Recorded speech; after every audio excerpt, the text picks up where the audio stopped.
Do. Ray. He gone.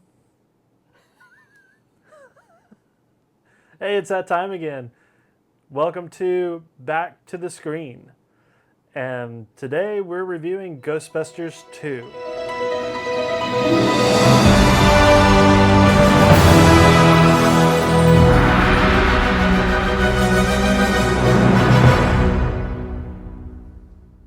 Yes, we're back.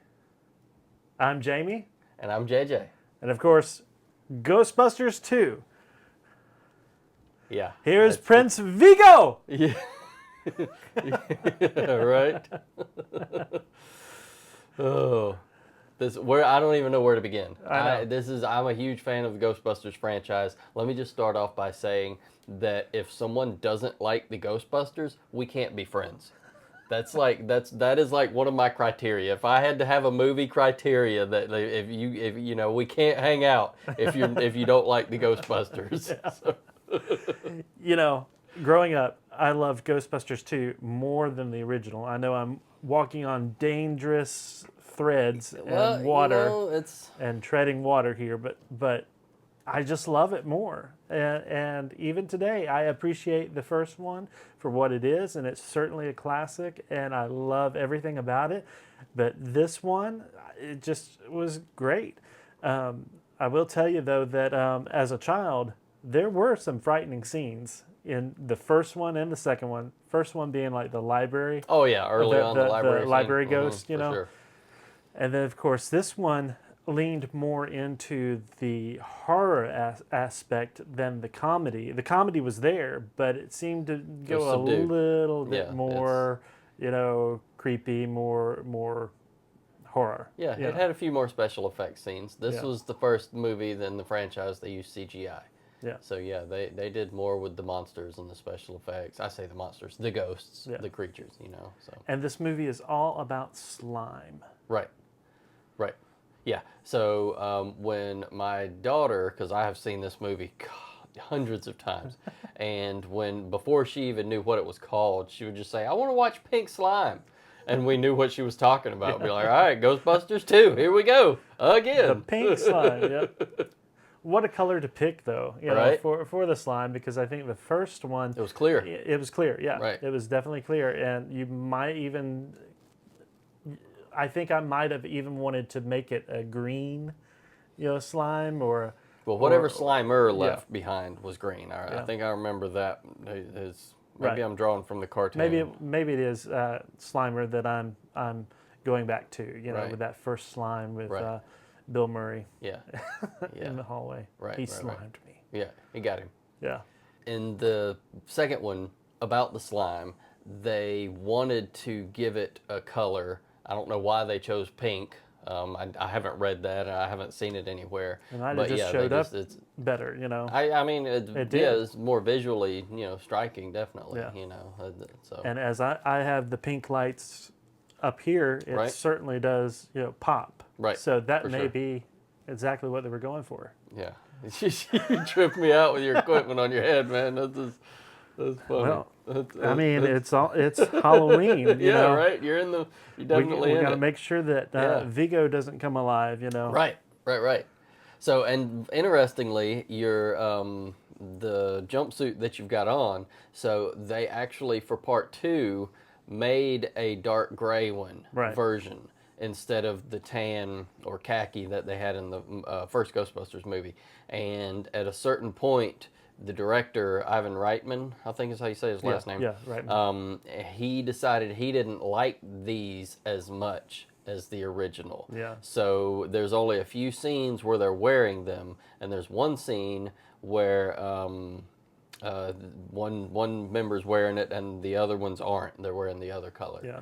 So you're in line with Ghostbusters 2 with the gray. Ghostbusters 2, yeah. And actually, and also, you got the patch right there. The patch. So this is Ghostbusters 2 is the only Ghostbusters movie that has a number on it. The rest of them are just Ghostbusters with a title. And it even has in the movie the Ghostbusters 2 logo in it on the car and on the sign. Yeah, on the sign it's got out of the firehouse, you know. And The Ghostbusters song is also canon in the Ghostbusters 2 universe because they go to the birthday party. Right. And we're going to have fun. Right. And then they... Do-do-do-do-do-do. Who you going to call? Do-do-do-do-do. Yeah. He-Man! He-Man! He-Man! And of course, He-Man was huge back then, Yeah, and it's it was. actually making a comeback too. Right. Because Masters of the Universe, the new movie, is coming out this next year in 2026. Okay. I knew they were making one. So, yeah, I don't know. There's a lot of AI going on out there about, here's the first trailer, but it may be closer to the cartoon origins. Right.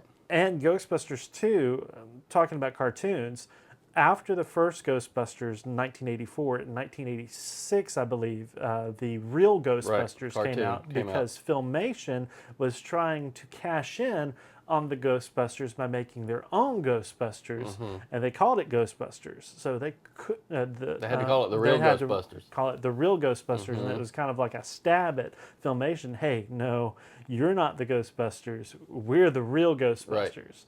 And so we have Slimer now as a friend of the Ghostbusters. He lives in the firehouse. They put up with him. They took that from the cartoon. Right. So part 2, when they were making part 2, they built off of the cartoon's success a lot. And they toned down on the adult stuff. And there's not nearly as much smoking.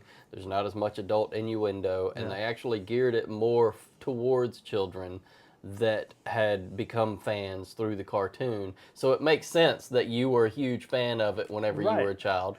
Going back to the scene where they're dancing and they're doing their jig, and the kid comes up to him and says, "My dad says that y'all are what," and so that is actually crap. that's actually Ivan Reitman's son. Yeah, Jason. That's the director's son. Yeah, and he went on to direct Ghostbusters Afterlife and Frozen Empire. Yep. And Ivan Reitman's daughter was the little girl in the scene in the where she had the puppy at the beginning with of it. Egon. Yeah. Let's when he's see in the lab test, so he's got the two-way let's mirror. see what happens when we take the puppy away. Right. And you're thinking of Egon. You're so cruel. Right, for sure. And then of course, he asks Dana if he misses Venkman, and I forget what she says, but it's just kind of she kind of shows a little bit of emotion there, and so he turns around and starts scanning her. Yeah, it's good. So, this, like you said a few minutes ago, this movie did get mixed reviews when it came out.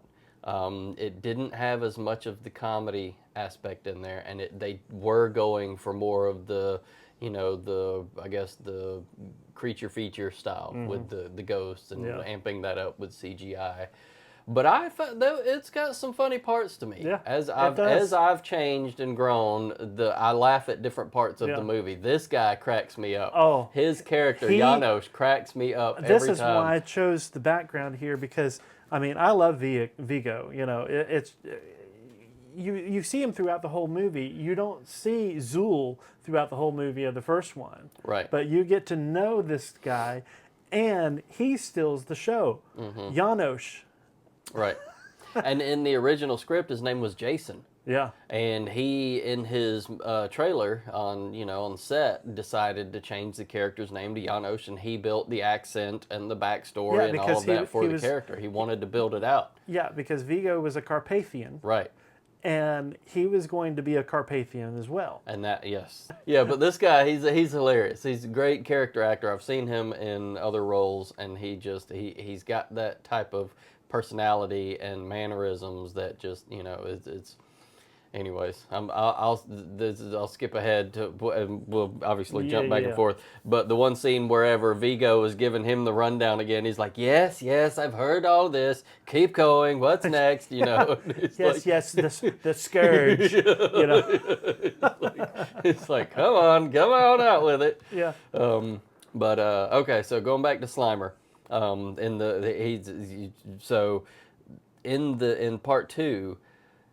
There was an entire subplot that they filmed and then took out, and it was Louis Tully trying to prove that he was going to be a Ghostbuster. Yep.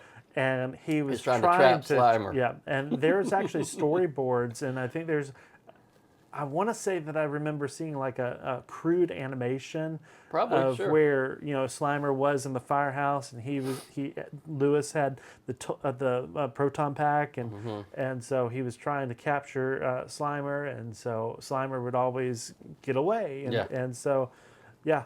Yeah, I read that he was using like chicken drumsticks at some point to try and lure him, to trap him, So of all of those sequences and all of those scenes, what makes it is the end part. There's two parts. I know the end part, where he's got the proton pack and he's zapping the building. So that's like the culmination of it, where he's finally like, "I'm a Ghostbuster! I'm a Ghostbuster!" I'm drawing a blank for the earlier part, but yeah. So that was interesting, the way they incorporated Slimer in that way. Yeah. So. And I loved how at the very end, as the Ghostbusters are actually the ones that sent Vigo back and all the spirits back into the box, pretty much Pandora's box. Right. It's the same time that Lewis zaps the museum that's coated in a hard purple pink shell of the slime. Yep. And then it just breaks away, and everybody that's celebrating New Year's thinks that he did it. They're like, "Hey, good job. Yay. You did it." Yeah. Yeah. I did it. I'm a Ghostbuster. Right. Yeah. Pretty good. Yeah. I love Lewis. Yeah. He is a fantastic character. You came to love him in the first one. He's always locking the door, locking the door on himself. And of course he's doing the unforeseen thing of inviting his clients in to write off as Right. Have a party and invite only his clients so he can write it all off. Yeah. Crazy. Just because he honestly doesn't have any friends, and I think he's trying his best to just fit in, Right. And of course he was going after Dana in the first movie, and now he's got a love interest, which is Janine Melnitz. Right. The secretary. And they changed her look dramatically from the first movie to the second movie based off of the cartoon's popularity, her character in the cartoon. Because she had red hair in the cartoon, and all the Ghostbusters were actually a little bit different. Right. And they each had a different colored jumpsuit as well in the cartoon. And so it was unfortunate that they didn't carry that completely over into Ghostbusters 2.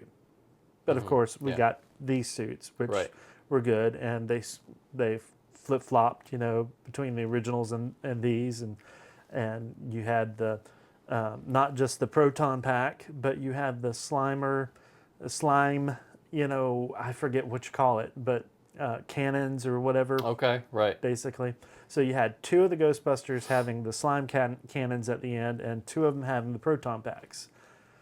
Yeah. So. After many, many times of watching this movie throughout the years and watching it, under the microscope for this one, I picked up on that. Right. Okay. So yeah, that was interesting. Yeah. We rewatched it just for this review. The other is earlier this week. Watched it again, and maybe it was last week. But either way, it was. I still enjoy it. As many times as I watch it, I get locked in. Yeah. And I enjoy this movie through and through. It's my favorite character is definitely Bill Murray's character.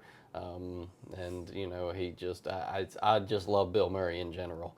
That's, to me, his is the best character out of all of them, just because he's like in it, but he's just so blasé about some of it. Like whenever he's like taking pictures of Vigo, and he's acting like the photographer. Give it to me. Yeah, okay. I've worked with better. Yeah, right. Not many, but yeah. Anyway, so it's crazy. And he did a fantastic job as Janos, Poha. Dr. Janos Poha. And so he's good. As a kid, I didn't get everything that he was saying at first, Right. and then when much older, when they introduce them, and also back then, when you're seeing this, for the millionth time, in the 80s and 90s, they usually have showed it on TV as the full screen version. So a lot of material was cut out.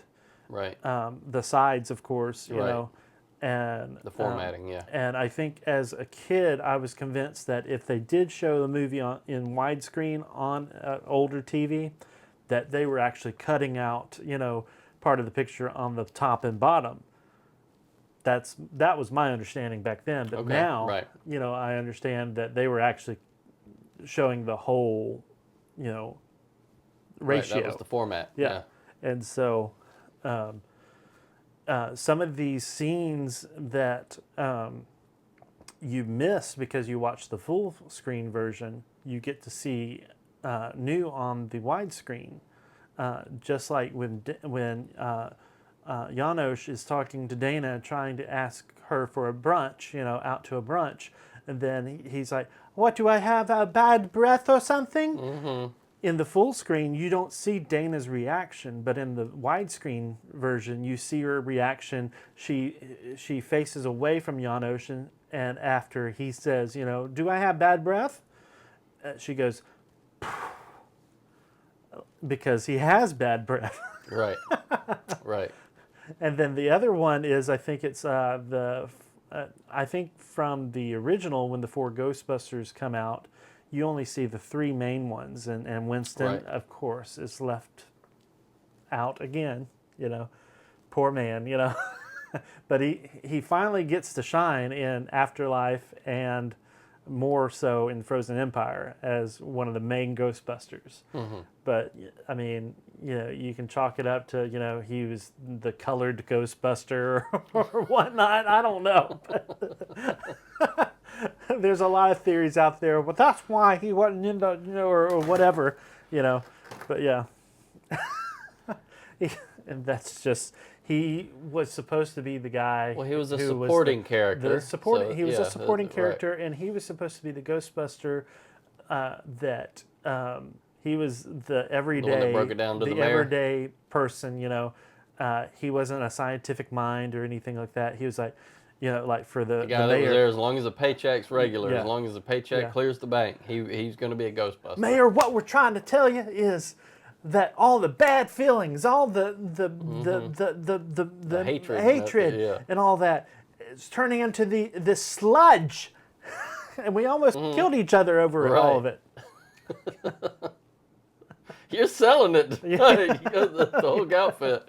So what I'm waiting on that I haven't heard out of your mouth is that one of the reasons this movie didn't do as well when it first came out is because a week later, Batman came out in the theaters and crushed this movie.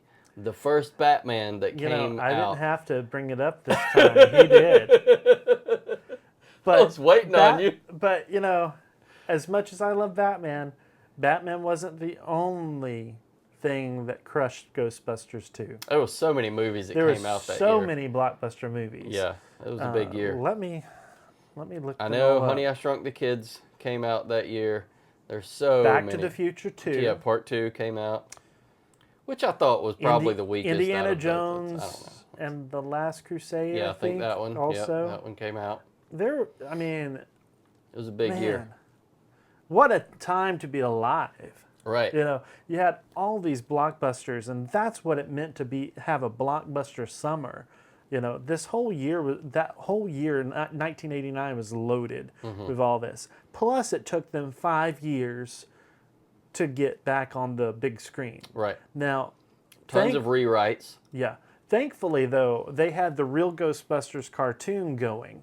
Right. So that keep the brand out there. It kept on, you had Ghostbusters on the mind, especially the kids, and that is probably also why they toned it down the way they did, to get the kids. And so, they did a wonderful job with doing comedy and horror. We've already talked about this earlier, and so the old man eating toaster bit. I love that scene. That's probably my favorite. And just some of the gags that they do. Yeah, the toaster. Yeah, I love it. That's probably my favorite pop, scene from pop, Bill pop, Murray. pop, pop, Whenever and he's jumping around. you had little puppeteers underneath, making it pop up and down and stuff like that. Right. And it was I remember as a kid, it was scary. Some of that stuff, not the toaster, but I mean, there was some fright scenes, and the Scoleri brothers, the Vigo, of course, when the face, started like morphing, to distort, yeah. And I know the subway scene when they're down there and you got all the faces that are all the skulls and everything that are around the heads. Yeah, we call it, yeah. And that's probably the scariest scene, right, for a kid, and even as growing up. As a teenager watching it, I kind of like flinch, because I hadn't seen it that much, and so I'm like, oh, it's coming. And then now, of course, I'm used to it, so I'm like, I don't flinch at all. I'm like, okay, puppets, Right. So this one again, it's as much as they did with the CGI at the time. In comparison to today's movies, it's relatively mild. Yeah. And I've watched a lot of reviews for Ghostbusters 2, and a lot of them trash it, because they're like, it's the same plot as the first one, and it's just not, it's not funny. It's just not funny. It is. It's hilarious. And how are you going? Humor is subjective. So everybody's got a different sense of humor. So I mean, some people don't have a sense of humor at all. Right. They're wrong. So. You're wrong, haters. But yeah, talking about like the there are differences in the plot. From the first one and the second one. It is very similar, but how much are you going to change it? Right. How far off course can you go and still have it a Ghostbusters movie?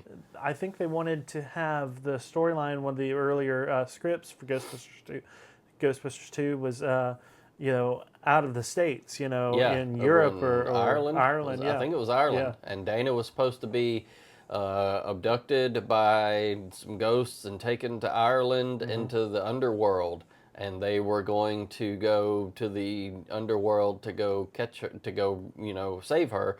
And it was going to have to be like this 1,000-mile tunnel that they would have to go through. Right. And the reason that they wrote it like that was they wanted to have the comparison from the first movie was skyscrapers. And they wanted to have the comparison of like the underworld part, the overworld, underworld. And so that was part of why they were writing it to have the underground effect in this one. And they kept that for the river of slime going under the city. So they kept that part of it. But yeah, it was, by what I've seen, Bill Murray did not like this movie. When he came on board, it was for one script. And then once they got there and they started filming, then he figured out that, hey, this is a totally different movie than what they had marketed it to me. Right. So, but they were already in it and they had to make it work. And he already didn't want to make the sequel. Right. And of course, there was hardly any hope at all. Zero chance of having a third Ghostbusters movie until just recently, the last couple of years. And of course, Harold Ramis had passed away. And sadly, and so it was never going to be the same, But I think they did a good job with Afterlife, and I think they did a great job with the cameos, and even with Ghostbusters 3, and I'm talking not the girl Ghostbusters, that but one's an abomination. That 2016 Ghostbusters is just horrendous. That's not funny. No, it's horrendous. Yeah. I wish I could get that time of my life back. And I think they even hinted at crossing worlds to meet our original Ghostbusters and having a movie with all 8 Ghostbusters. Getting into the multiverse. Yeah, and who knows, it might happen. Be a money grab. Hopefully not. If I've ever heard of, seen one. The poor actors, they force cameos on them. So Bill Murray, to your point about Ghostbusters 3 not being made, So Bill Murray was reported to have said that he would only do a Ghostbusters 3 if his character was killed off. And they were like, well, that's never going to happen. So that kind of... they actually killed him off in the girls one. Yeah. His I remember different that. Character, I did watch that. Yep. Threw him out a window. Yeah.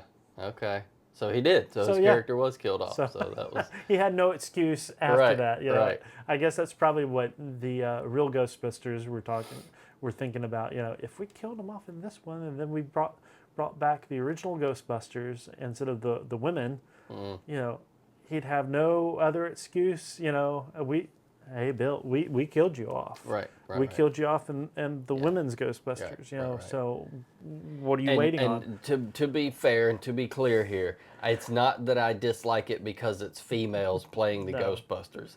It was just a god awful movie that never should have been made, and it did not strike any chords with me at all. It was also the attitudes of the women actors too, thinking that their Ghostbusters was gonna be a slam dunk because they were comedians and they were just gonna make it happen.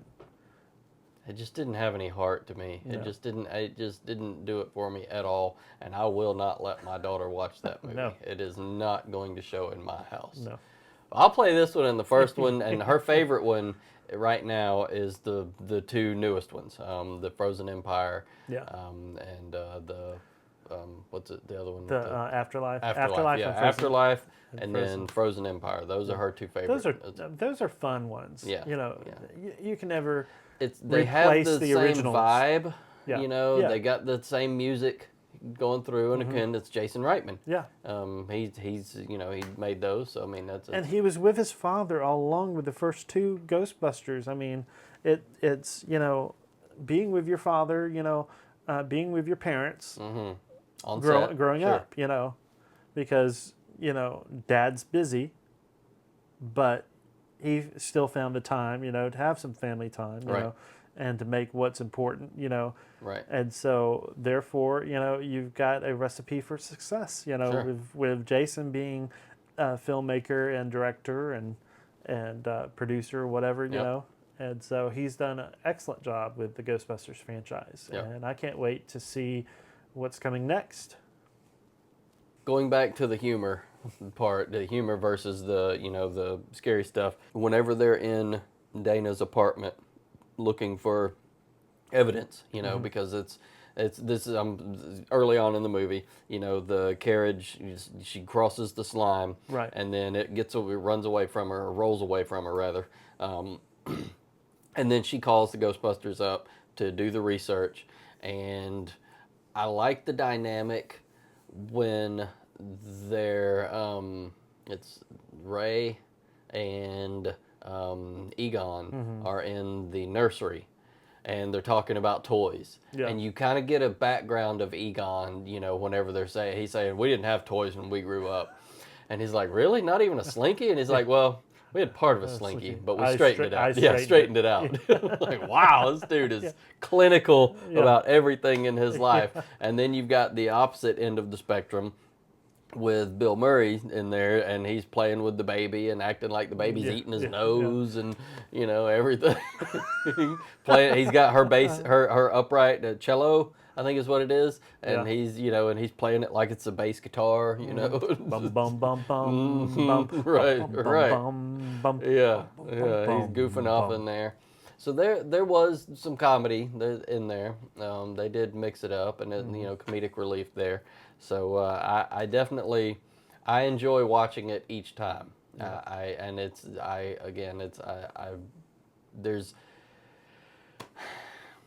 if I had to pick like a favorite scene, it's probably when Janos is up, like touching up the paint on it, and then Vigo does the lightning strike at him, and he falls down the ladder, and it's and his arms are flying all over the place and everything. Like, that is pretty good. He is really good at the comedic relief, even when he's not necessarily trying to be. And he's on the ground, he's like stunned, and then all of a sudden, Vigo speaks, and Yano's just like, yes, command me, Lord. what? And they're like, a painting coming alive. Like, his reaction to it is just great. It's like, huh? Oh, command me, Lord. Right. And then, of course, when the power outage goes on. I think that's my favorite scene whenever he's in the hallway, when he's in the hallway and he's knocks on Dana's door. And checking on him. Just, stalking her. Oh, how's the baby? The baby? Yeah. The baby? Yeah, it was pretty good. Oh, hello! All of the nuances that he put into the character. Yeah. Oh, that I woo! Yeah. Because none of that, I'm sure none of that was in the original script, because as he made the character, that had to change everything else. And that's the gift of actors. Bill Murray, the same way that he ad-libbed and he kept most of the stuff. They kept most of the stuff that he did. And I'm sure that I'm jumping to Afterlife, or no, actually Frozen Empire, when they're all in the fire station at the very end. Bill Murray, all of a sudden, Venkman, all of a sudden has sunglasses on. Okay. And where did he get the sunglasses? Is it a mistake, or is it just something that Bill Murray wanted to do? It's like, they're not paying attention. I'll put these on, and the next scene he has them on. Okay. But, it's that ad lib that I'm trying to, talk about here, that, sure. Bill Murray does that, and the guy, who does Janosch, he did all that, and made his character his own. And, right. Yeah, so that's it makes the movie greater. I would have to say probably my least favorite scene in the movie would be the Statue of Liberty. Really? When they've got the Statue of Liberty walking through the city, and they've got everybody on the sidewalks, and they're like, yeah, and I'm like, oh my God, they're gonna get smashed. She steps on a car, and then they're like, yeah. And the Ghostbusters like, like, oh my God, sorry! there's gonna be so many deaths. Of course, but you have to suspend your disbelief, and I get that.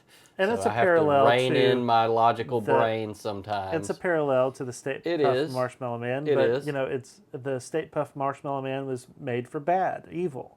And the Statue of Liberty was made for good. I get it. It's good vibes. When I New see Year's it, Eve. I just have to. I'm like, all right, let's get through the walking through the streets, and everyone's in danger, but they're happy about it. You know, like got this giant steel statue.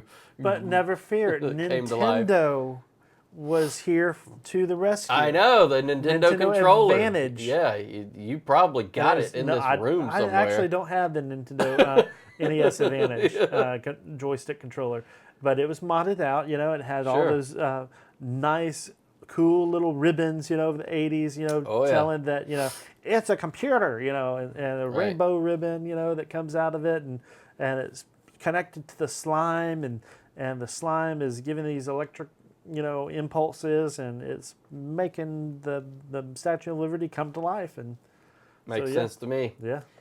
But again, it makes sense when you, again, in the movie, suspending disbelief.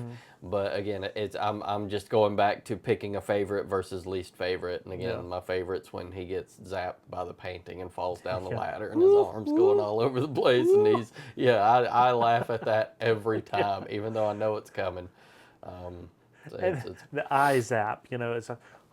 Yeah, when he's locked in, craziness. That one, so I would have to say two favorite scenes. That one and the man eating toaster bit, whenever he's, sticking his fingers in there. Yeah, the hallway is mine, and I think also I'm a huge Titanic fan. Okay. So when the Titanic appears, that was a favorite scene. It's like, oh, the Titanic. It finally arrived after all these years. And you have a big gash on the side of it where they thought the iceberg made that big of a gash. You got all the ghost passengers walking out of that hole. So, a lot of the effects though were scene. that scene originally was going to be the Hindenburg. Yeah. Wasn't it? Yeah. Yeah, and they traded out for the Titanic. It for the Titanic. Yep. A lot of these scenes that were composited, I think they reused it from the first movie, like the clouds and stuff. They just they changed the colors, and stuff like that, and of course the ghosts, coming out, and going across all the little spirit effects, going around the city and all that. They reused a lot of that. There was one effect that they wanted to use for the Ghostbusters, with the first movie, but I guess they just didn't have time for it, or they ran out of time. It was when the fur coat came alive with the animals, and so the mink. The mink coat, all the minks, appear, and she steps in the slime. She pulls it off, and they just scatter. That was supposed to be in the first movie in like a fashion show runway type scene. Yeah. But yeah, they put it. They made a point to put it in the second movie. Yeah. Right. Yeah. So, yeah. And so there's that one. And at some point, whenever the slime is coming through the city, it's actually reused. It's unused footage from the Blob movie. Right. That's what I read too. Yeah. That's crazy. It's crazy, yeah. Because I think I actually saw pieces of the Blob, and wasn't it in black and white originally? Well, I'm sure it was a remake. Possibly. But yeah, I was like... I mean, I think originally it was black and white. Yeah. When you look at it, you saw it. You saw the pink slime at first. In the old subway, abandoned subway, transit, whatever. And then you see it, in like it's pushing through the ground and everything. It's not quite the sewer anymore, and so that's why it's coming up through all the cracks and crevices. But that's and why yeah. There is such a difference between the slime in the subway and the cutaway scenes from the Blob, because it wasn't in the sewer. It was more like in the dirt, and making its way. Right. The mayor's right-hand man, I forget his name in this one, not Walter Peck, which was the first one, but the second guy. There's a deleted scene where he is demanding to get into the museum at the very end, with all the cop cars there and everyone, and the Ghostbusters there. He's like, "Let me in!" And the slime just engulfs him. Okay. And so he just disappears in the museum slime. That would be cool. And so we've got a crude behind the scenes, not finished effect of that scene. In the behind the scenes of some of these Blu-rays and DVDs, which was interesting. So I don't know if he just dies or not. Right. Maybe they cut that out because it was too borderline, maybe of being morbid here, Yeah. And you don't want anyone to die, Right. I guess so. Yeah. I can see that. Another scene with Janosch, as a kid, I just did not make the connection when he comes as ghost form with the baby carriage to grab Oscar, with when he's the out on the ledge. outreaching He's hand. out on the building. I guess because he was in a different costume and all that, I just thought it was like an old lady ghost Okay. that was grabbing, Oscar. Right. And then I figured that Dana, why she just said, no, it was Janosch, that took the baby. I just figured that she put two and two together, that Janosch is somehow behind this and right. need to go to the museum to, get her baby, But it was actually him. It was actually him. Yeah. And because I guess I just figured a living person, if he is living, that could be a loophole too. Right. That could be a theory. Well, at that point, Janosch, he was possessed and had the control of Vigo. But yet, is he really alive? Are you talking about in that? In the storyline, I would imagine, yeah. Maybe, maybe not. Maybe it looks like it there. Yeah. Yeah. But I never would imagine, like a real person, being in a ghost form. Okay. Now, of course, I guess because of Frozen Empire, they explored that a little bit, where the girl, wants to be, on the other side. Right. And she is for a little bit. Right. So, I don't know. Yeah. So, it's suspend your disbelief and just right. go on with one of the more interesting scenes to me is in the courtroom when they're on trial for using their equipment when they've been banned from using it from the first movie, and they've got the slime in the jar, and the judge is just going off, and he's got the anger and it's bubbling and everything's bubbling up, and then the Scoleri brothers come out. They're real. So, they're based on real criminal gang. They actually Harold Ramis's father. Yep. Who was a judge, I think, or I don't know what it was, but they robbed him, and so they ended up getting the chair. In real life.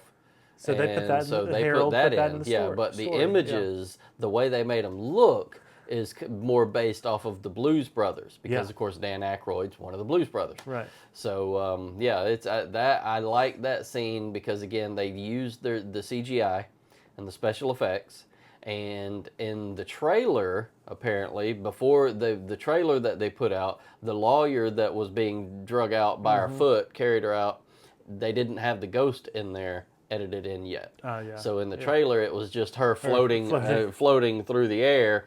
But of course, in the movie, we see that one of the Scoleri brothers is carrying her out, and then the chairs start flying up and going everywhere. Pop.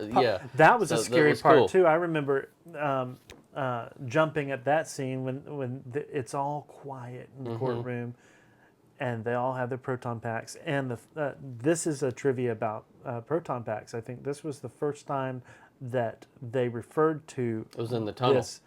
Is Egon in the tunnel? Egon said we should get our proton packs, not protein. Proton packs. But anyhow, back to the courtroom. It's quiet, and they've got their proton packs, ready to go, and they're looking, and then all of a sudden, it's a sound effect too, that pop, pop, pop, pop. Right. You're like, huh. Right. Yeah. And then another scare thing when the Scoleri brothers appear again, and then you hear the sound effects of the proton packs come back on and try to grab them, and it's just it was funny with the judge though. He was so set on destroying the Ghostbusters. Yep. And then he had to lift the order and let him work. Yeah. Case dismissed. Yeah. Right. Yeah. And then afterwards, I think Lewis's part in there as their attorney is hilarious in there. And he's like, I shouldn't be your attorney. I went to night school. And they're like, oh, that's great, Lewis. We got arrested at night. And then he's leading, Venkman, at the stand, and, so he gets in trouble with that. And, what? We're both lawyers. He does a really good job as that character. He really Rick Moranis is really funny. Yeah. And he apparently wasn't pleased with the way it came out either. Yeah, he and Bill Murray both were kind of they weren't too happy about the way that it turned out. Yeah. And of course, I mean, when you go in with one script and you think it's going to be one way and then it turns out something totally different, it's kind of like a bait and switch. I mean, you would have to feel that way to a certain extent. But yeah, I thought the courthouse scene, the courtroom scene was really good. That was definitely a pivotal scene in the movie. Yeah. For sure. Again, Janosz, him wanting to be with Dana, again, going back to when he goes and gets the baby, and he's like... and making a deal with Vigo. No. So it's you're talking about him making a deal with Vigo. Yeah. Yes, Vigo's gonna. So yes, Vigo wants to be in wants to be the baby. Mother to me, wife to you. Right. That's yeah. Vigo says that. Yeah, for sure. I'm thinking back about the montage scene, the ghost montage scene. I never knew this until I read it, that the jogger that they capture was the actor that played he was the Statue of Liberty as the Statue of Liberty was walking through the city. So he ended up he was just hired to be the Statue of Liberty, and then he ended up being the jogger, and I think one other character in there too. So he got a few roles out of it, and it was actually, so they really, going back to the Ghostbusters in Part 2 and how it almost never came to be. They really weren't satisfied with the script, and they weren't sure they were going to do another Ghostbusters movie because they thought that the first one had wrapped up pretty well, until they figured out that if they didn't do it, someone else was going to do it. Right. And they didn't want their legacy to be tarnished by someone else having the reins of it. So that's when they decided, okay, we'll do it, we'll make it, and then that's whenever I feel like it still had the same heart of the first one. Yeah. And it's largely because of that. It had the same writers, it had the people that cared about it. So it's, and actually Dan Aykroyd, I've seen interviews with him and, documentaries and stuff where they're talking about, he said that his family, like, instead of having, like the Sunday newspaper on their table or nightstand or whatever, coffee table, they would have like ghost story magazines and stuff. So he grew up in a household that was open to the paranormal. So he had the background to write all of this. I believe that his parents or his grandparents had ghost encounters as well, I don't doubt it. A lot of people have. He's been into the paranormal all his life. Right. So he's almost, you almost call Dan Aykroyd a real Ghostbuster, in a sense that, he studies it and and he's had experiences with it, his family and all that, So they really got a good team together, Dan Aykroyd and Harold Ramis, to write, these scripts, and just wish we had Harold Ramis, back. Right. And of course, Ivan Reitman just passed away a few years ago as well. And so it's all up to Jason now to continue the legacy. And I want to say there's another cartoon in the works.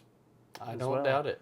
I don't doubt it. So, but they want to do a more of a passing of the torch type thing, to complete it, Right. And so. Right. Yeah. Well, one of the things that I had never put together, you mentioned earlier, that you didn't put it together for a long time, that he was the person, the ghost in the carriage that came and got Oscar. One of the things that I never put together was at the very beginning when you've got the psychic show, the Venkman's psychic show, and the guy is saying that he feels like the end of the world is coming, at the end of the year, and then Venkman's giving him grief, going, well, just for the paperback sales, you should back farther. But what's true about that is, had they not intervened, that would have been the end of the world. Yeah. So he would have been right, because again, Vigo would have gotten his way had the Ghostbusters not been there, and the slime would have taken over the city, and that would have been it. Yeah. And the second reference to with the lady, she was like February 14th, 2016. And that's whenever Valentine's Day. Bummer. Yeah, 2016 is when the female version Ghostbusters came out. I mean, that was, so they did tie them in a little bit. Whether they did it on purpose or not, it was tied in. This was planned, maybe all along. Maybe. And so it was the death of the Ghostbusters, at least, as far as we knew it, at least, Right. Maybe that caused the outcrying, that we really wanted a Ghostbusters 3 with the guys, with the original team, Yeah. And so, I don't know. We're beating a dead horse, though. With the girls. I know. I again, going back to it, it's hard to compare a sequel to the original. You know what I mean? I tried to give each movie in a franchise its own standing, and not to compare it too bad, but I mean you have to.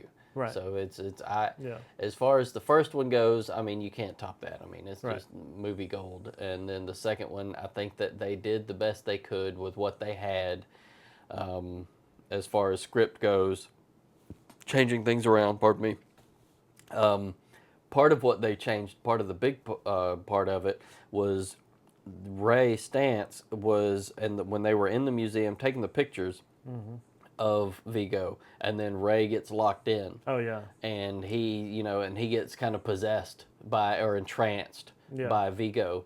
And in the original script, he was going to become possessed and drive the car around the city all reckless. And so they filmed a whole scene of that, and they kept part of it. They kept pieces and parts. There's one part in here where they're going through the city, and you see Bill Venkman, and he just has that look on his face like that when they go through the red light, and that part is from when Ray is supposed to be driving while he's possessed. And I think that actually happens before, since they weren't going to do the possessed thing with Ray. That part of the car zipping around in New York, that happened right after the Scoleri brothers got captured. And Venkman comes out. We're the best. We're the Ghostbusters. And then the soundtrack. Is awesome in this one. I mean, you can't touch the original Ghostbusters song, but they did do a remix of it. It was from, oh gosh. Bobby Brown did the song in part 2. And he was the doorman. He had a cameo in there. Ghostbusters the Ghostbusters theme had a remix to it in the second one. So after the Scoleri brothers got captured and we're the best, we're the Ghostbusters, the song starts going, and they have that whole montage of the ghost runner that gets captured, and all the ghosts that they're dealing with, and they're trying, they're back in business and stuff like that. That's actually from it's Bobby Brown, but also Run DMC. Ghostbusters is the name of the group, I think. Right. And so I really liked that as a kid, that little remix, and I would jam out to it. And Run DMC, they're classic. Yeah, that's OG for sure. We haven't even gone over the props, so I mean, this is you've got the trap here, and there's also, does the trap open and work? Okay. Okay. Oh gosh, don't look in the trap. The ghost is coming out. Now I can look into it. Yeah, okay. I got you. My gosh. So I'll scan it. I'll scan it. There's Mr. Vigo. You got your scanning right there.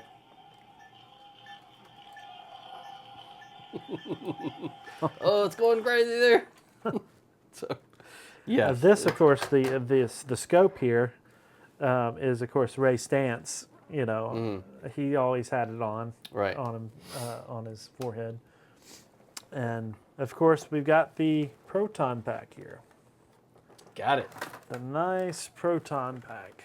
That weighs a ton. Right. Not really. But here, you see the technology. That here, was a for real complaint by them, was here. that the proton pack was heavy. and the most recent Ghostbusters Afterlife and the Frozen Empire, they were able to make much lighter versions of them because of 3D printing and other techniques. The years afterwards, they want to just all. Got it. Ghost didn't stand a chance. So you do that, and then you do that, and open it up, and then it's. But I came across all these at the local toy store and the jumpsuit. Got the belt here. I don't know if you can see the belt, but yeah. And then you have the arm pads, and I don't have the boots or anything. I just have normal shoes on. All this was like just $100. So having all of this with the electronics. You got the whole setup. We know what you're going to be for Halloween. Well, it is Halloween. It is coming up for sure. No, it is tonight. Okay. Yeah. I got you. Well, then it is Halloween. All right, we gonna rate this movie? I think so. I give it a 5 out of 5 batarangs. You are going with your perfect scores. Yeah. I'm giving it 8 out of 10 yeps. Again, it's good. I love it. It's near and dear to my heart, and it's got a few little things they could have done different, or you know what I mean. It's other than that, it's I don't know. I didn't write it. They didn't ask me when they came up with it. I was a kid, so But I do love this movie. I enjoyed it thoroughly. I loved that they made Slimer a good guy in this one. Right. Because in the first one, he was bad, and he was gross, and he was yucky. Everything that they wanted him to be. Right. And of course, the real Ghostbusters ruined that. Yeah, in the cartoon. Yeah, and he made him lived friendly in the Ghostbusters station. Yeah. So He's that almost part of the team, helping them sometimes.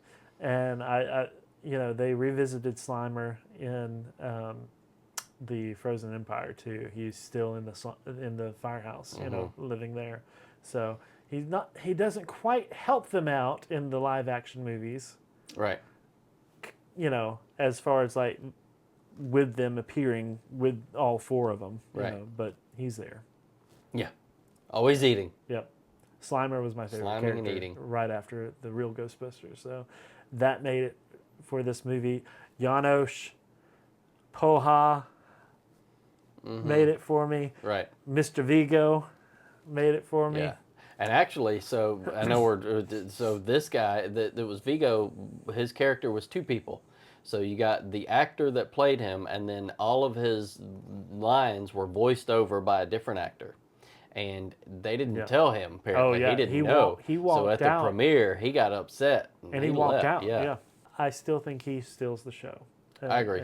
I would agree with that. He's definitely one of the standout characters in the movie. He has the best lines, and it's just so funny.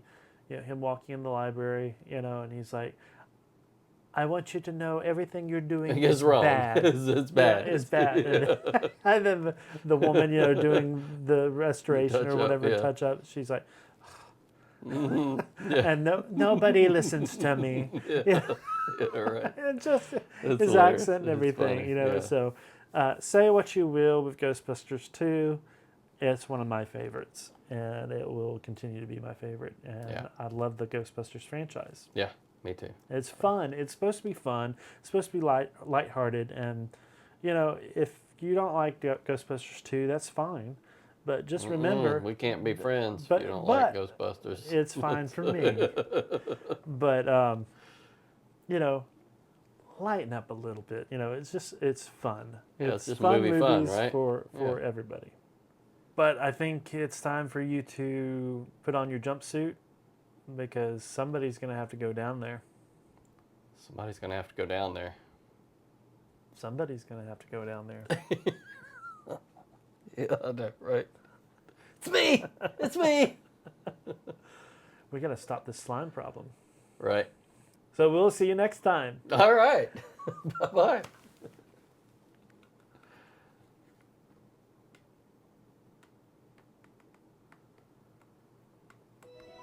Whoa!